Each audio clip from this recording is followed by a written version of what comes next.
کسی نے اچھے کام کی طرح ڈالی، اچھے کام کی رسم ڈالی اور لوگ اس کے تتبع میں اس کام کو کرنے لگے، تو جو لوگ کرتے رہیں گے ان کو اجر ملے گا، اور اتنا ہی اجر اس کی بنیاد طرح ڈالنے والے، اس کے آغاز کرنے والے کو بھی نصیب ہوتا رہے گا۔ تو جس طرح صدقہ جاریہ ہے اس طرح گناہ جاریہ بھی ہے، تو اس لیے کبھی بھی گناہ جاریہ کا سبب نہ بنے۔ ایک شخص مرنے کے بعد اس کا یہ اکاؤنٹ تو چلتا رہتا ہے سوشل میڈیا کے اوپر، تو اگر اس نے کوئی اچھی چیزیں شیئر کی ہوں تو اس کا صدقہ جاریہ ہوگا، اور اگر اس نے کوئی ایسی چیزیں شیئر کر رکھی ہو جو لوگوں کے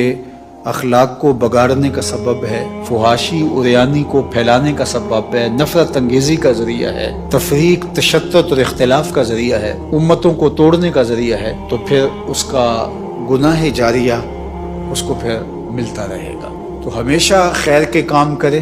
گناہ کرنے کا کبھی سوچے بھی نہ، لیکن اگر کبھی زندگی میں گناہ سرزد ہو جائے تو فوراً توبہ کریں۔ اور جو توبہ کا مفہوم بیان کیا گیا وہ یہی کیا گیا ہے کہ جب انہیں یاد آ جاتا ہے تو فوراً اللہ کی طرف رجوع کر لیتے ہیں۔ تو گناہ جو ہوتا ہے صادر، وہ ایک غفلت کا پردہ آ جاتا ہے، اس غفلت کے پردے کی وجہ سے گناہ صادر ہو جاتا ہے۔ اس لیے پہلا قتل جو قابیل نے کیا حابیل کا، اس کی سزا اس کو ملے گی، اور قیامت تک جو قتل ہوں گے، قتل کی طرح اس نے ڈالی، بنیاد اس نے ڈالی، تو